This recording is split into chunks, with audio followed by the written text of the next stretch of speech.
हम सब रोज़ाना इंटरनेट इस्तेमाल करते हैं, लेकिन क्या कभी सोचा है कि ये असल में काम कैसे करता है? चलें, आज के इस गुफ्तगू में हम इस जादू के पीछे की साइंस को समझते हैं, वो उसूल जो हमारी पूरी डिजिटल दुनिया की बुनियाद है। जरा सोचें, एक कंप्यूटर टोक्यो में है और एक सर्वर टोरंटो में, हजारों मील दूर, और वो आपस में पलक झपकती बात कर लेते हैं। कैसे? ये कोई जादू नहीं है, बल्कि एक बहुत ही ज़बरदस्त मुनज़्ज़म निज़ाम है। तो आइए देखते हैं कि ये सब होता कैसे है। अब यहाँ सबसे बड़ा मसला क्या है? दुनिया में अरबों डिवाइसेस हैं, ठीक है? कोई एप्पल का है, कोई सैमसंग का, कोई किसी और कंपनी का, सबकी टेक्नोलॉजी अलग अलग।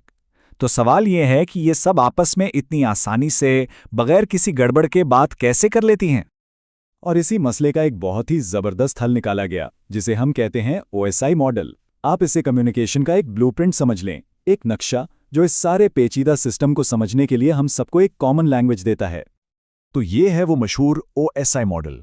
इसको ऐसे समझें जैसे एक बिल्डिंग की 7 मंजिलें हों। हर मंजिल का अपना एक खास काम है, अपनी एक जिम्मेदारी है, और ये सारी मंजिलें मिलकर काम करती हैं ताकि आपका पैगाम, आपकी इंफॉर्मेशन बिल्कुल सही सलामत अपनी मंजिल तक पहुंच जाए। अच्छा, तो OSI का मतलब है ओपन सिस्टम्स इंटरकनेक्शन। और एक बात समझना बहुत ज़रूरी है, ये कोई सख्त कानून नहीं है कि जिसे फॉलो करना ही करना है। नहीं, ये एक रेफरेंस मॉडल है, एक गाइड है, एक नक्शा जो हमें बताता है कि अलग अलग नेटवर्क टेक्नोलॉजीज एक दूसरे के साथ मिलकर कैसे काम कर सकती हैं।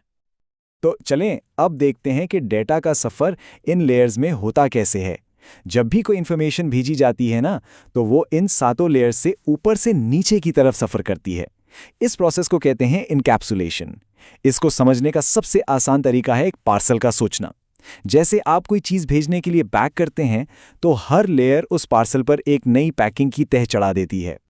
तो सफ़र शुरू होता है बिल्कुल ऊपर वाली लेयर से, यानी लेयर 7, 6 और 5 से। यहाँ पर जो भी भेजना चाहते हैं, मान लें कोई ईमेल है या किसी वेबसाइट को खोलने की रिक्वेस्ट, वो अभी बिल्कुल अपनी असली शक्ल में होती है, जिसे हम कहते हैं डेटा। फिर ये डेटा आता है लेयर 4 पर, यानी ट्रांसपोर्ट लेयर पर। यहाँ क्या होता है? यहाँ इस बड़े डेटा को छोटे मैनेजेबल टुकड़ों में तोड़ा जाता है, और इन टुकड़ों को हम कहते हैं सेगमेंट्स। ये बिल्कुल वैसे ही है जैसे कोई बड़ी शिपमेंट छोटे छोटे डब्बों में पैक की जाती है ताकि भेजने में आसानी हो। अब ये सेगमेंट्स पहुंचते हैं नेटवर्क लेयर यानी लेयर 3 पे। यहाँ एक बहुत अहम काम होता है। हर टुकड़े पर भेजने वाले और वसूल करने वाले का IP एड्रेस लगा दिया जाता है, और जैसे ही एड्रेस लगता है, ये सेगमेंट बन जाता है पैकेट। ये वही स्टेप है जैसे आप पार्सल पर फाइनल एड्रेस लिखते हैं ताकि वो पूरी दुनिया में कहीं भी अपनी मंजिल तक पहुंच सके। अच्छा, अब पैकेट आ गया लेयर 2 पर, यानी डेटा लिंक लेयर पर। यहाँ एक और एड्रेस लगता है जिसे कहते हैं मैक एड्रेस। ये लोकल एड्रेस होता है, और अब हमारा पैकेट कहलाएगा फ्रेम। इसकी मिसाल ऐसी है कि आपका पार्सल शहर के पोस्ट ऑफिस पहुंच गया, और अब वो ये फैसला कर रहे हैं कि उसे अगले मोहल्ले तक पहुंचाने के लिए किस डिलीवरी वैन में डालना है। और आखिरकार हम पहुंचते हैं सबसे निचली लेयर पर, फिजिकल लेयर यानी लेयर 1। यहाँ पर ये जो फ्रेम्स हैं ना, इन्हें 1 और 0 की जुबान में तब्दील कर दिया जाता है, यानी बिट्स। और यही वो बिट्स हैं जो बिजली के सिग्नल्स या रोशनी की लहरों की शक्ल में आपकी केबल से या वाईफाई से निकलकर अपने लंबे सफ़र पर रवाना होते हैं। अब आप सोच रहे होंगे कि ये 7 लेयर्स याद कैसे रहेंगी, तो घबराएं नहीं। इसके लिए एक बड़ा मजे का जुमला है जो आपको हमेशा याद रहेगा। Please do not throw sausage pizza away. इस जुमले का हर लफ्ज का पहला हर्फ नीचे से ऊपर की तरफ एक लेयर का नाम बताता है। P से फिजिकल, D से डेटा लिंक, और इसी तरह ऊपर तक। है ना आसान? तो ठीक है, OSI मॉडल समझने के लिए तो बहुत ज़बरदस्त है, एक थ्योरेटिकल ब्लूप्रिंट है। लेकिन हकीकत में आज जो इंटरनेट हम इस्तेमाल करते हैं, वो एक थोड़े मुख्तलिफ और ज़्यादा प्रैक्टिकल मॉडल पर चलता है, और उसका नाम है TCP/IP मॉडल। अब यहाँ सबसे दिलचस्प बात यह है कि TCP/IP मॉडल OSI की 7 लेयर्स को सिर्फ 4 लेयर्स में इकट्ठा कर देता है।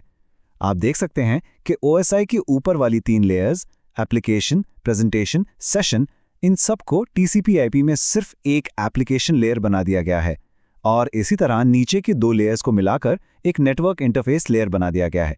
ऐसा इसलिए किया गया क्योंकि ये ज़्यादा सीधा और अमली तरीका है। तो यहाँ एक बहुत अहम सवाल उठता है, अगर आज की दुनिया का इंटरनेट TCP/IP पर चल रहा है, तो फिर हम इतनी देर से ये पुराना 7 लेयर्स वाला OSI मॉडल क्यों समझ रहे हैं? क्या ये आज भी अहम है? इसकी वजह यह है कि OSI मॉडल एक यूनिवर्सल ब्लूप्रिंट है। ये आज भी नेटवर्किंग की दुनिया में एक कॉमन लैंग्वेज है। लेकिन इसकी सबसे बड़ी ताकत है ट्रबल शूटिंग, यानी मसाइल को हल करना। फर्ज करें इंटरनेट नहीं चल रहा, तो OSI मॉडल एक फ्रेमवर्क देता है कि मसला कहां हो सकता है। क्या केबल खराब है? ये लेयर 1 का मसला है।